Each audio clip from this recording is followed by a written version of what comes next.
Assalamualaikum. Hai, saya Nur Auni Batrisha Kamal, pelajar tahun 4 SKA Hitam. Pernah tak anda terfikir apa yang burung fikirkan tentang fashion manusia? Nah, buku Manusia dan Fashion karya Umar Valicelli dan Zai Hanim dengan ilustrasi yang comel oleh Rizwan Amin ini membawa kita menyelami perspektif unik sekumpulan burung yang bingung dengan cara manusia berpakaian. Dengan gaya penceritaan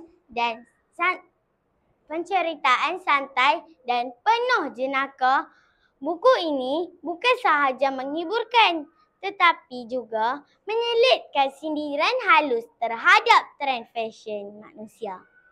Burung-burung dalam cerita ini seperti Cody, si gagak, Perry, si burung kakak tua, dengan kelucuannya berjaya menunjukkan betapa peliknya manusia yang gembira berpakaian koyak dan tinggal di lubang merpati yang sangat tinggi atas nama fashion dan gaya hidup moden. Ada satu ayat di dalam buku ini yang berbunyi, mereka bekerja seperti semut dan mereka sibuk seperti lebah untuk membina sesuatu sehingga mereka cuba mencapai langit. Ayat ini seakan-akan menempelak kehidupan manusia yang tidak pernah puas mencapai sesuatu.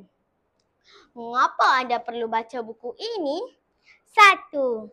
Kisah ini disampaikan melalui kacamata burung-burung yang bingung dengan tabiat manusia.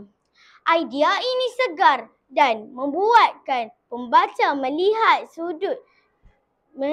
dunia dari sudut pandang yang berbeza. Kedua, sindiran lucu terhadap fashion moden.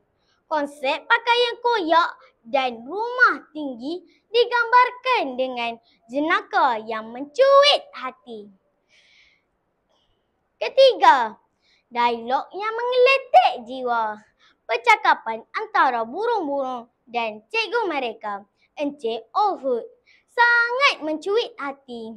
Ini menjadikan cerita lebih menarik dan mudah dihayati. Keempat, ilustrasi menarik dan menghidupkan cerita.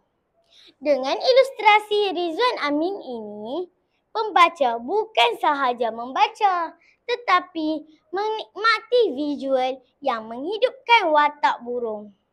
Yang kelima, penutup cerita yang bermakna.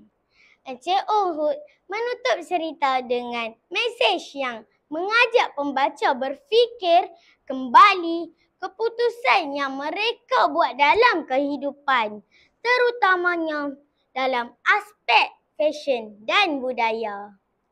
Apa boleh ditambah baik dalam buku ini? 1. Boleh ditambah baik ialah penjelasan lebih lanjut tentang sejarah dan fashion asal-usul berlubang-lubang ini. Jadi, jika anda mahu buku yang bukan sekadar hiburan tetapi membuka minda anda tentang manusia dan fashion, cara hidup manusia dan fashion adalah pilihan tepat. Buku ini bukan sekadar hiburan tetapi juga satu bentuk refleksi yang penuh jenaka.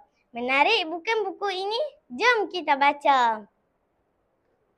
Assalamualaikum.